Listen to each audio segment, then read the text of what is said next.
Hi hello నమస్తే welcome to my YouTube channel drama of life. ఈరోజే నాకు వివాహం జరిగింది. అప్పగింతల సమయంలో మా అమ్మ ఇలా చెప్పింది. అమ్మ స్వప్న, పెళ్ళైన మొదటి రాత్రి నీ భర్తను నీ దగ్గరికి రానివ్వద్దు. ఒకవేళ మొదటి రాత్రి నీ దగ్గరికి వస్తే నీకు విడాకులు ఇచ్చేస్తాడు. అందుకే నీ భర్త నిన్ను ముట్టుకోకుండగా జాగ్రత్త పడు అని అమ్మ చెప్పడంతో నేను అమ్మ వైపు ఆశ్చర్యకరంగా చూడడం మొదలుపెట్టాను. నా మాటలు విను. ప్రస్తుతానికి వీలైనంత వరకు దూరంగా పెట్టడానికి ప్రయత్నించు అని అమ్మ అనడంతో, కానీ అమ్మ, ఎందుకలా? అతను నా భర్త. అతను ఏమనుకుంటాడు? అలాగే దీపక్ ఎంత మొండి పట్టుదలతో నన్ను పెళ్లి చేసుకున్నాడు తెలుసు కదా. అలాంటిది అతన్ని దూరం పెడితే నన్ను ఎప్పటికీ దగ్గరికి రానివ్వడు అనడంతో మా అమ్మ చెప్పిన రహస్యం విని నాకు వణుకు పుట్టింది. ఈ విషయం తెలిసి నువ్వు దీపక్తో నా పెళ్ళి జరిపించకుండా ఉండాల్సింది అంటూ అమ్మతో అన్నాను. దీపక్ జీవితాన్ని నాశనం చేసే ముందు ఒక్కసారైనా ఆలోచించాల్సింది. దీపక్కి ఈ విషయం తెలిస్తే వాళ్ళ ఇల్లంతా నాశనం అవుతుంది. నువ్వు చేసింది కరెక్ట్ కాదు అని నా కళ్ళల్లో నుంచి నీళ్లు వచ్చాయి. ఈ నిజాన్ని మా అమ్మ నా దగ్గర ఎందుకు దాచిపెట్టింది అని అడిగాను. దాంతో అమ్మ, ఈ వివాహం దీపక్ పట్టు పట్టడం వల్ల జరిగింది. నేను మొదట్లోనే ఈ సంబంధాన్ని నిరాకరించాను. కానీ వారు ఒప్పుకోకపోవడంతో నువ్వు కూడా ఒక ఇంటి దానివైపోతావని నేను ఇలా ఆలోచించాను. ఎన్ని రోజులని అలా ఒంటరిగా ఇంట్లో ఉండిపోతావు? సమయం గడిచే కొద్దీ నీ జీవితంలో కూడా సంతోషాలు నిండుతాయి అని అమ్మ అనడంతో ఇక నేనేమి చెయ్యలేక బాధతో నా అత్తారింటికి వెళ్ళాను. నేను అమ్మ చెప్పినట్టే చేశాను. నా భర్తను దగ్గరికి రానివ్వలేదు. పెళ్ళైన తర్వాత మా మొదటి రోజు దీపక్ నా కోసం ఉంగరం గిఫ్ట్గా తీసుకొని వచ్చి నా చేతికి తొడగబోయాడు. వెంటనే నేను అతన్ని వెనక్కి నెట్టేశాను. దీపక్ ఆశ్చర్యపోతూ, ఎందుకు ఇలా చేస్తున్నావు అంటూ నన్ను కారణం అడగ్గా అప్పుడు నేను ఏడవడం మొదలుపెట్టాను. కానీ నేను అసలు విషయం చెప్పలేదు. ఒకరోజు నా భర్త దీపక్కు రహస్యం తెలిసిపోతే నేను ఎవరికి ముఖం చూపించుకోలేను. అలాగే కూర్చొని ఉన్న దీపక్ని చూస్తూ భయంతో నా శరీరమంతా చెమటలు పట్టి వణికిపోయాను. నేను టెన్షన్ పడడం చూసి, ఏంటి స్వప్న, ఈ పెళ్ళి నీ ఇష్టంతోనే జరిగిందా అని అడిగారు. నేను తలెత్తి చూస్తూ కన్నీళ్లు ఆపుకున్నాను. ఏడుపులు ఆపి తిరస్కరించడానికి గల కారణాలు చెప్పు అంటూ కోపంగా అడిగాడు. నాకు చెప్పాలని ఉన్నా కానీ నేను చెప్పలేకపోయాను అసలైన కారణం ఏంటి అని. ఈరోజు నీ దగ్గర నుంచి సమాధానం వినకుండగా నిన్ను విడిచిపెట్టేదే లేదు అని దీపక్ మళ్ళీ గట్టిగా అరుస్తూ అన్నాడు. ఏమన్నా అపార్థాలు ఉంటే నీ మనసులో నుంచి తీసేసేయ్. ఇలా చెప్పి దీపక్ విపరీతంగా వణుకుతున్న నా చేతిని పట్టుకొని, ఎందుకు స్వప్న, నన్నెందుకు పరీక్షిస్తున్నావు? నేను నిన్ను ఇష్టపడి పెళ్లి చేసుకున్నాను. నా స్నేహితుడి పెళ్లిలో నిన్ను మొదటిసారిగా చూశాను. చూడడంతోనే నాకు బాగా నచ్చావు. నిన్ను వివాహం చేసుకోవాలని అడగగా మీ వాళ్ళు మొదట తిరస్కరించారు. అప్పుడు నేను చాలా బాధపడ్డాను. నా జీవితంలో సంతోషాలన్నీ ఆవిరైపోయినట్టుగా అనిపించింది. ఒక్కసారి మన సంబంధం నిశ్చయమయ్యాక నా అంత అదృష్టవంతుడు ఈ ప్రపంచంలోనే లేడని చాలా హ్యాపీగా ఫీల్ అయ్యాను. దీపక్, నన్ను అర్థం చేసుకోండి. నాకు కేవలం 1 నెల గడువు ఇవ్వండి. అన్నీ మీకు వివరంగా చెప్తాను అని అన్నాను. కానీ దీపక్ వినే స్థితిలో లేడు. కారణం చెప్పు అంటూ బలవంతం చేశాడు. నేను ఏడుస్తూ స్పృహ తప్పి పడిపోయాను. దీపక్ నన్ను చూసి వణికిపోతూ స్వప్న స్వప్న అంటూ పిలుస్తూ మాటలు నా చెవులకు వినిపిస్తున్నాయి. నేను స్పృహ కోల్పోవడానికి గల కారణాలు ఏమిటి అంటే, అప్పగింతల తర్వాత మా అమ్మ మాటలు విని నేను తీసుకున్న మందుల ప్రభావం అయి ఉండవచ్చు. బహుశా నాకు తెలియదు. అమ్మ చెప్పిందని నేను నా భర్తను దగ్గరికి రానివ్వలేదు. అలాగని నా జీవితంలో వేరే మనిషి లేడు. నాకు ఎలాంటి చెడు సంఘటనలు జరగలేదు. నాకు దీపక్ అంటే చాలా ఇష్టం. గతంలో నాకున్న సమస్యలు ఈ అమ్మాయికి ఉండకూడదు. నాకు స్పృహ వచ్చిన తర్వాత కళ్ళు తెరిచి చూసేసరికి హాస్పిటల్ బెడ్ మీద ఉన్నాను. నా భర్త మరియు అత్తగారు టెన్షన్గా అటూ ఇటూ తిరుగుతూ ఉన్నారు. డాక్టర్ ఇప్పుడు బాగానే ఉంది, కావాలంటే మీరు తనని ఇంటికి తీసుకొని వెళ్ళవచ్చు అని చెప్పింది. కొంతసేపటికి మేము ఇంటికి వచ్చాము. మా అత్తగారు నన్ను విశ్రాంతి తీసుకోమని చెప్పి గదిలో విడిచిపెట్టి వెళ్ళారు. పెళ్ళి కావడం వల్ల ఇంట్లో అతిథులందరూ ఉన్నారు. దీపక్ కజిన్స్ అతన్ని ఆట పట్టిస్తున్నారు. దీపక్, నువ్వు అటు గది వైపు వెళ్ళకు, 4 రోజుల వరకు స్వప్నతో పాటు మీ అమ్మగారు ఉంటారులే, లేకపోతే కొత్త పెళ్లి కూతురు నిన్ను చూసి మళ్ళీ మూర్ఛపోతుంది అంటూ నవ్వుల శబ్దం వినిపించింది. ఈ మాటలు విని నేను ఫీల్ అయ్యాను. కానీ అసలు విషయం దీపక్కు తెలిస్తే నన్ను ఖచ్చితంగా వదిలేస్తాడు, విడాకులిచ్చి ఇంటి నుండి వెళ్ళగొడతాడు. ఏదైనా మా ఇద్దరి మధ్య మంచి బంధం ఏర్పడిన తర్వాత అప్పుడు నేనున్న స్థితిని తనకు చెప్పుకుంటాను. నన్ను అర్థం చేసుకుంటాడేమో. మా అత్తగారు మాత్రమే నా గదిలోకి వచ్చేవారు. నాకు భోజనం కూడా తినిపించేవారు. ఆవిడ చాలా మంచి మనసున్న మహిళ. నన్ను ప్రేమగా చూసుకునేది. క్రమంగా అతిథులందరూ వెళ్ళిపోయారు. నా ఆరోగ్యం మెరుగుపడింది. దాంతో నేను వంటగదిలో పని చేయడం ప్రారంభించాను. మా అత్తారింట్లో నేను, నా భర్త, మా అత్త మాత్రమే ఉండేవాళ్ళం. మా అత్తకు దీపక్ ఒక్కడే కొడుకు. ఇంట్లో బంధువులందరూ వెళ్ళిపోయారు. కానీ రూప మాత్రమే ఉంది. ఆమె మా అత్తగారి ఫ్రెండ్ కూతురు. రూప వయస్సు నా వయస్సు ఒక్కటే. తనకు BA ఫైనల్ ఇయర్ ఎగ్జామ్స్ అయిపోయాయి. 1 నెల సెలవుల కారణంగా తను ఇక్కడే ఉండిపోవాలని ప్లాన్ చేసింది. రూప చాలా అందంగా ఉండేది. అలాగే దీపక్తో చాలా చనువుగా ఉంటూ నవ్వుతూ మాట్లాడేది. ఒకరోజు మేము డిన్నర్ చేస్తున్నప్పుడు రూప దీపక్తో చాలా విషయాల గురించి మాట్లాడింది. కానీ దీపక్ మాత్రం ఆమె మాటలను అంత పట్టించుకోలేదు. నేను ఉదయం లేచేసరికి దీపక్ ఆఫీస్కి వెళ్ళిపోయారు. దీపక్ ఇంత పొద్దున్నే ఆఫీస్కు వెళ్ళడానికి కారణం ఏంటి అని మా అత్తగారిని అడిగాను. నాకు తెలియదు, బహుశా ఆఫీస్లో ఏదైనా ముఖ్యమైన పని ఉందని వెళ్ళాడేమో అనింది. కానీ దీపక్ బట్టలు, బ్యాగు మాత్రం గదిలోనే ఉన్నాయి. అయితే దీపక్ ఆఫీస్కి వెళ్ళకుండా ఇంకెక్కడికి వెళ్ళారు అని ఆలోచిస్తూ తన కోసం ఎదురు చూస్తూ ఉన్నాను.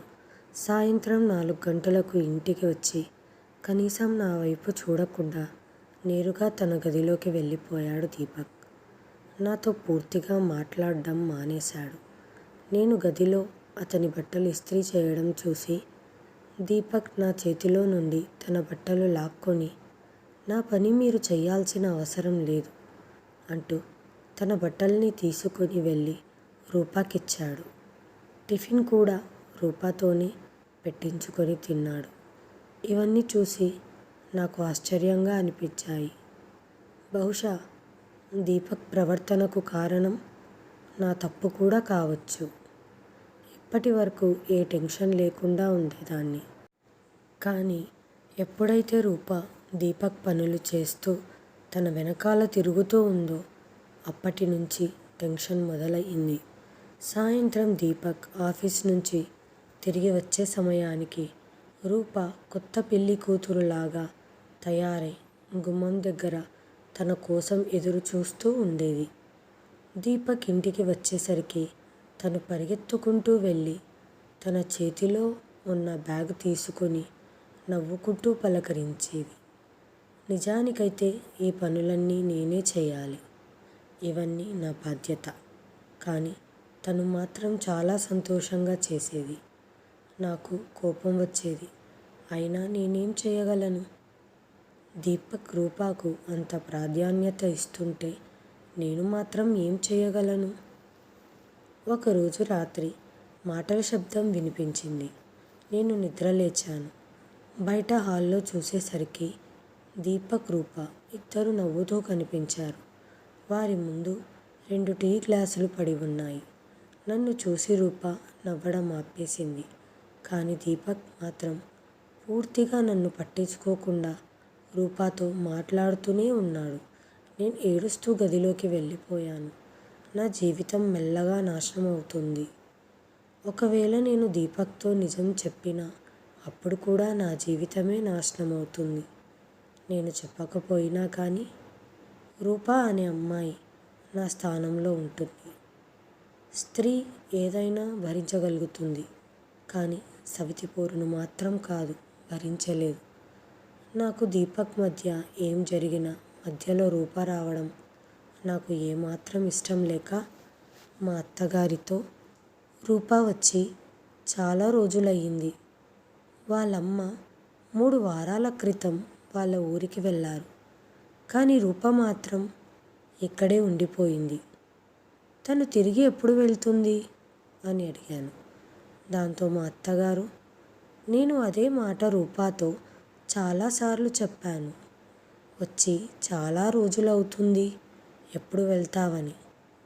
తను వెళ్ళడానికి సిద్ధంగా ఉన్నా దీపక్ వెళ్ళకుండా ఆపేస్తున్నాడు. ఈ మాటలు విని నాకు ఎవరో గుండెను పిడికిలితో పట్టుకున్నట్లుగా అనిపించింది. దీపక్ రూపాను ఇక్కడి నుంచి ఎందుకు వెళ్ళకూడదని అనుకుంటున్నాడు అంటూ ఆలోచిస్తూ ఒకసారి కిచెన్లో నుంచి బయటికి వస్తున్నప్పుడు డ్రాయింగ్ రూమ్లో ఇద్దరూ మాట్లాడుకోవడం వినిపించింది. డోర్ దగ్గర నిలబడి వింటున్నాను. వాళ్ళిద్దరి మధ్య జరుగుతున్న సంభాషణలు విని నేను షాక్ అయ్యాను. ఇంతకుముందు వీళ్ళ మధ్య ఏం జరిగిందో నాకు తెలియదు. కానీ ఈరోజు మాత్రం వీరి రహస్యం బట్టబయలు అయ్యింది. దీపక్ నన్ను ప్రేమిస్తున్నాడు అన్న అపోహలో బ్రతికాను ఇన్ని రోజులు. కానీ వాస్తవం బహుశా వేరేది కావచ్చు. ఎందుకంటే ఇది విన్న తర్వాత నా గుండెలో మంటగా అనిపించింది. దీపక్ నన్ను ప్రేమించడం లేదని, తన తల్లి బలవంతం కారణంగానే నన్ను పెళ్లి చేసుకోవాల్సి వచ్చిందని, నిజానికి తను రూపాని మాత్రమే ప్రేమిస్తున్నానని, అతని కోరిక మేరకే రూపా ఇక్కడ ఉంటుందని. ఈ మాటలతో నేను ఏడుస్తూ నా గదిలోకి వెళ్ళాను. రాత్రి భోజనం కూడా చేయలేదు. మా అత్తగారు నా దగ్గరికి వచ్చి ఎందుకు భోజనం చేయలేదు అని అడిగింది. నాకు తలనొప్పిగా ఉంది అని అబద్ధం చెప్పాను. రాత్రంతా నేను ఏడుస్తూ గడిపాను. అలా మెల్లిగా నిద్రలోకి జారుకున్నాను. రాత్రి 2 గంటల సమయంలో మళ్ళీ డ్రాయింగ్ రూమ్లో నుంచి గుసగుసలు వినపడి నేను వెళ్ళి చూసేసరికి తలుపులు మూసి ఉన్నాయి. అక్కడ ఉన్న దృశ్యం చూసి ఒక్కసారిగా నిద్రలేచాను. శరీరం అంతా ఒక్కసారిగా చెమటలు పట్టి వణకడం ప్రారంభించింది. నేను చూసినది కళ అని దేవుడికి కృతజ్ఞత చెప్పుకున్నాను. లేచి నేను గదిలో నుంచి త్వరగా బయటికి వచ్చాను. నేను డ్రాయింగ్ రూమ్లో వెళ్ళి చూసేసరికి దీపక్ ల్యాప్టాప్లో ఏదో వర్క్ చేసుకుంటూ ఉన్నాడు. నేను ఏడుస్తూ వెళ్ళి తన దగ్గర కూర్చున్నాను. నన్ను చూసి టెన్షన్ పడుతూ, ఎందుకు ఏడుస్తున్నావు, ఏమైంది అని అడిగాడు. దాంతో నేను, దీపక్, ఈ రోజు నుంచి మీరు రూపాతో మాట్లాడనని మాట ఇవ్వండి అని అడిగాను. దాంతో దీపక్ ల్యాప్టాప్ మూసేసి, ఎందుకు మాట్లాడకూడదు, అయితే మీరు నన్ను ఎందుకు పెళ్లి చేసుకున్నారు అని అడిగాను. ఎందుకంటే నేను నిన్ను ప్రేమించాను కాబట్టి నీకు దగ్గర అవ్వడానికి ప్రయత్నించాను. కానీ నీ నుంచి ఎటువంటి సమాధానం రాకపోయేసరికి నాకు అర్థమయ్యింది. రూపా మాత్రం నన్ను పెళ్ళికి ముందు నుంచి ప్రేమిస్తుంది. నేను రూపాను ఎక్కువగా కేర్ చేయలేదు. రూపా ఇప్పటికీ నన్నే ప్రేమిస్తుంది మరియు నన్ను పెళ్లి చేసుకోవాలనుకుంటుంది. నేను కూడా ఈ విషయాన్ని గ్రహించాను. అందుకే నేను రూపాని పెళ్లి చేసుకోవాలనుకుంటున్నాను. దీపక్ నుంచి ఈ మాటలు విని నేను పూర్తిగా చచ్చిపోయాను. నేను ఏడవడం ప్రారంభించాను. నువ్వు ఇలా ఎలా చేయగలవు? నువ్వు లేకపోతే నేను చచ్చిపోతాను దీపక్.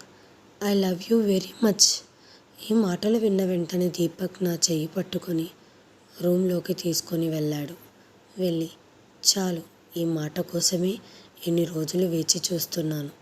నీ హృదయంలో ఏముందో తెలుసుకోవాలని నేను ఈ డ్రామా చేయమని రూపాను రిక్వెస్ట్ చేశాను. నాకు రూపా సోదరి అవుతుంది. తన స్నేహితురాలికి పిల్లలు లేరని చెప్పి మా అమ్మ రూపాని తనకిచ్చింది. నువ్వు నన్ను ఎందుకు దూరం పెడుతున్నావు? అర్థం కాక, బహుశా నువ్వు ఎవరినైనా ప్రేమించి ఉంటావేమో, అందుకే ఇలా చేస్తున్నావని అనుకున్నాను. అందుకే నేను రూపాతో కలిసి ఈ డ్రామా చేశాను. నీ మనసులో నుండి అనవసరమైనటువంటి భయాలను తొలగించేశాయి. నేను నీకు ఏ కష్టం కలగకుండా చూసుకుంటాను అని చెప్పాడు. ఒకవేళ దీపక్ నిజం తెలిస్తే ఆ రోజు నన్ను ఇంట్లో నుంచి బయటికి పంపించేస్తాడు అనుకొని నేనేం చెప్పలేదు. కొన్ని రోజులకు రూపా కూడా తిరిగి వెళ్ళిపోయింది. ఒకరోజు అందరం కలిసి భోజనం చేస్తున్న సమయంలో మా అత్తగారు, త్వరగా మనవడినో మనవరాలనో నాకు ఇవ్వండి. నా ఒక్కగానొక్క కొడుకుకి పిల్లలు ఎప్పుడు పుడతారు అని నేను చాలా కుతూహలంగా ఉన్నాను. ఆ మాటలు విని నా చేతిలో నుంచి ప్లేట్ జారి కింద పడిపోయింది.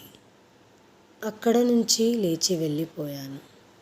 నేను టెన్షన్ పడటం చూసి, దీపక్, ఎందుకు స్వప్న ఇంత టెన్షన్ పడుతున్నావు?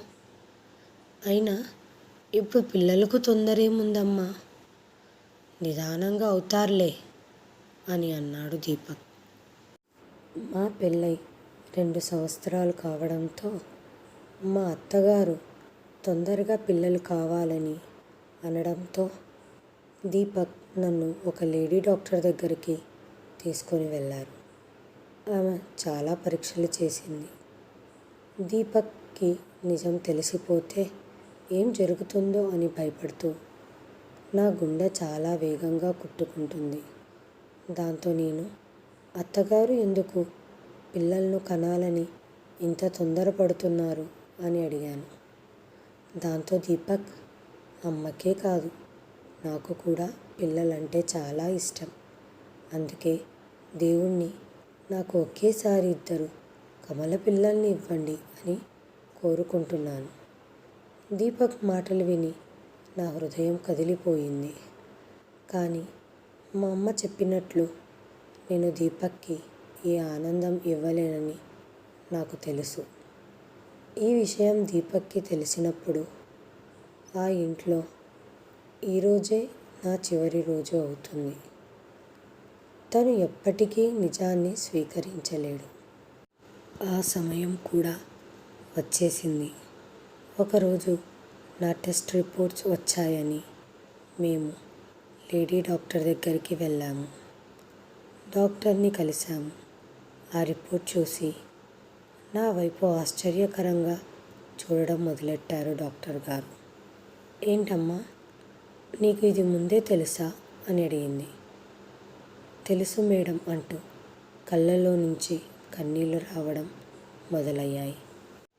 మేడం గారు, దయచేసి నా గురించి నా భర్తకు చెప్పొద్దండి అని డాక్టర్ గారిని చాలా రిక్వెస్ట్ చేశాను.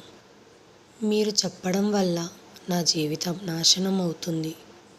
కానీ డాక్టర్ గారు వినలేదు. ఏం మాట్లాడుతున్నారు మీరు? ఇది ఎంత పెద్ద విషయమో తెలుసా?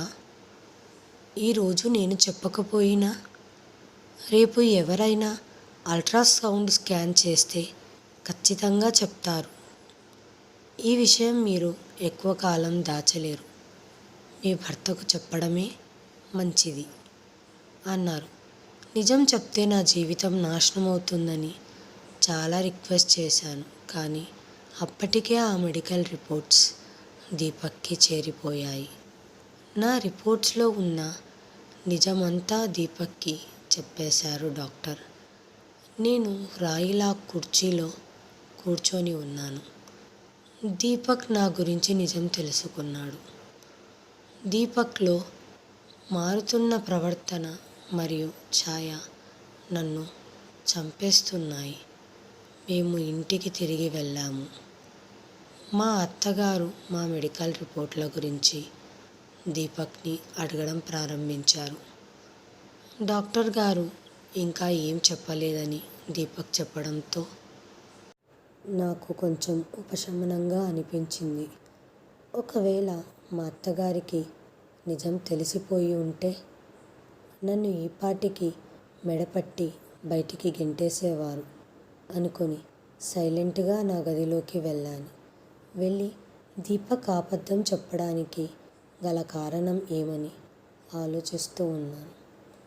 దీపక్ ఏం నిర్ణయం తీసుకుంటాడో అని నా మనసులో ఒకటే అలజడిగా భయంగా ఉంది. దీపక్ రూమ్లో రాగానే నాకు ఎలాంటి శిక్ష వేస్తాడో తెలియదు. అతను రావడం చూసి నా గుండె ఆగిపోయింది. అతని కళ్ళు బాగా ఎర్రపడ్డాయి. దీపక్ని చూడగానే నా కళ్ళల్లో నుంచి నీళ్లు వచ్చేశాయి. అతను వచ్చి నా దగ్గర కూర్చొని కొంతసేపు మౌనంగా నన్ను చూస్తూ ఉండిపోయాడు. స్వప్న, నాకు ఒక విషయం చెప్పు. ఈ విషయం నీకు ముందే తెలుసా, తెలియదా అని అడిగాడు. అవును అంటూ తల ఊపాను. అప్పగింతలప్పుడు మా అమ్మ ఈ విషయం నాకు చెప్పింది. అప్పటి వరకు నాకు ఆ విషయం తెలియదు. మా అమ్మ నా దగ్గర దాచింది. ఒకవేళ నాకు తెలుసుంటే నేను వివాహం చేసుకోవడానికి ఒప్పుకునేదాన్ని కాదు. మిమ్మల్ని నా దగ్గరికి రానివ్వకుండా ఆపడానికి అదే కారణం. ఈ విషయం తెలిసి మీరైతే నాకు విడాకులు ఇవ్వరు కదా అని నేను ఏడవడం మొదలుపెట్టాను. స్వప్న, మా అమ్మకు నేను ఒక్కడినే కొడుకునని మీకు తెలుసు. మీ అమ్మకు నిజం తెలిసి ఇలా చేసింది. మమ్మల్ని చీకటిలో నెట్టేశారు అంటూ రూమ్లో నుంచి ఏడుస్తూ బయటికి వెళ్ళిపోయాడు దీపక్. రాత్రంతా రూమ్లోకి రాలేదు. పెళ్లి రోజు రాత్రి అమ్మ ఏడుస్తూ నాతో చెప్పిన నిజం, నేను పుట్టినప్పటి నుంచి నాలో గర్భాశయం లేదని, నేను ఎప్పటికీ తల్లిని కాలేనని, నాకు 14-15 సంవత్సరాల వయసులో కూడా నాకు పీరియడ్స్ రాలేదని మా అమ్మ కంగారు పడింది. నాకు 16 ఏళ్ళు వచ్చిన పీరియడ్స్ రాకపోయేసరికి అప్పుడు నన్ను ఒక లేడీ డాక్టర్ దగ్గరికి తీసుకెళ్ళింది. అక్కడ డాక్టర్ గారు నా అల్ట్రాసౌండ్ స్కాన్ చేయించారు. అప్పుడే మా అమ్మకు ఈ విషయం తెలిసింది. కానీ మా అమ్మ మాత్రం ఆ సమయంలో నా నుండి ఈ విషయాన్ని దాచిపెట్టింది.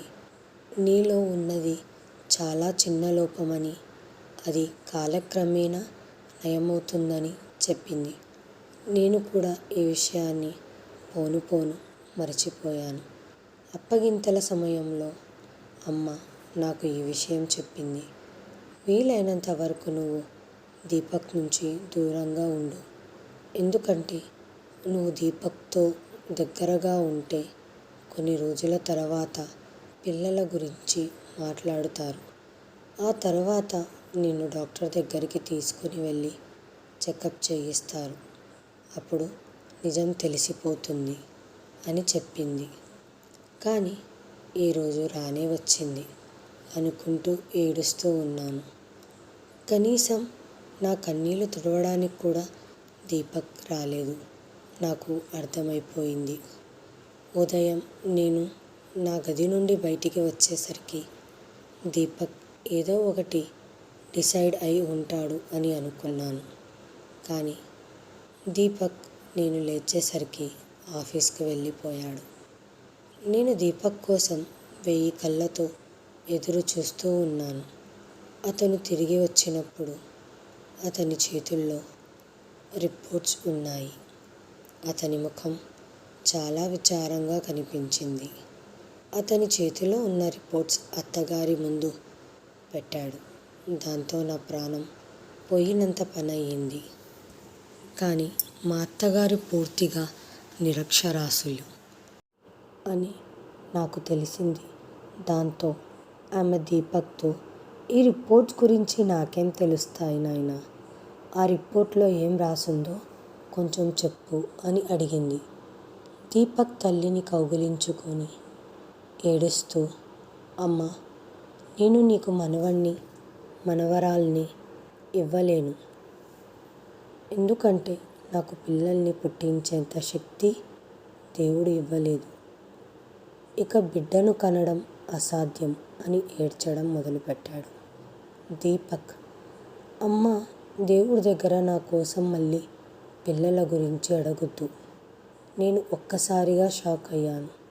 ఏంటి దీపక్ ఇలా మాట్లాడుతున్నాడని మా అత్తగారు ఏడుస్తూ చెప్పడం మొదలెట్టారు. ఏం పర్వాలేదు నాయనా, మనము అనాథాశ్రమం నుండి ఒక బిడ్డను దత్తత తీసుకుందాము. వారిని మన సొంత బిడ్డలుగా అనుకుందాము. నువ్వు మనసు పాడు చేసుకోవద్దు. ఇంకెప్పుడు నిన్ను పిల్లల్ని కనమని అడగను అంటూ ఏడుస్తున్న తన కొడుకుని సంజాయిస్తూ కన్నీళ్లు తుడిచింది తన కొంగుతో.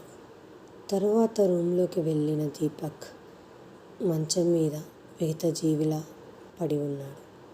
అది చూసి నాకు చాలా బాధగా అనిపించి నేను దీపక్ కాలు పట్టుకొని ఏడవడం మొదలుపెట్టాను. మీరేం చేశారు దీపక్? నాలో లోపం ఉంటే అది మీలో ఉందని చెప్పారు. నన్ను చెయ్యి పట్టుకొని పైకి లేపుతూ తన పక్కన కూర్చోబెట్టాడు. భార్యాభర్తలకు మనస్సు ఒక్కటే, శరీరం మాత్రమే వేరు. ఆ శరీరంలో చిన్న లోపం వల్ల బంధాలు విడిపోకూడదు. భార్యాభర్తలంటే భర్తకు లోపం ఉంటే భార్యకు ఉన్నట్లుగా, భార్యకు లోపం ఉంటే భర్తకు ఉన్నట్లుగా భావించాలి. అప్పుడే ఆ జీవితం, సంసారం సుఖంగా ముందుకు సాగుతుంది. కానీ ఇది అంత తేలికైన విషయం కాదని నాకు తెలుసు. అయినా నిన్ను వదులుకోలేను ఎప్పటికీ. ఇంతలో నీ తప్పేమీ లేదు అంటూ దీపక్ నన్ను దగ్గర తీసుకున్నాడు. ఈ ప్రపంచంలోనే నేను అత్యంత అదృష్టవంతురాలిని. ఎందుకంటే దీపక్ లాంటి మంచి భర్త దొరికినందుకు. మాకు పెళ్ళై 5 సంవత్సరాలు దాటింది. రూపాకు కమల పిల్లలు జన్మించారు. నాకు దీపక్కు ఒక కొడుకునిచ్చింది. మేము సంతోషంగా ఆ పిల్లవాడిని దత్తత తీసుకున్నాము. ఇప్పుడు నేను, మా అత్త, నా భర్త సంతోషంగా ఉన్నాం. బిడ్డ రాకతో ఇప్పుడు మా కుటుంబం అంతా పూర్తయినట్లుగా అనిపిస్తుంది. ఇప్పుడు మేము చాలా సంతోషంగా ఉన్నాము. ఈ వీడియోను చివరి వరకు చూసినందుకు ధన్యవాదాలు. ప్లీజ్ సబ్స్క్రైబ్ చేయండి, లైక్ చేయండి, షేర్ చేయండి, కామెంట్ చేయండి. Thanks for watching.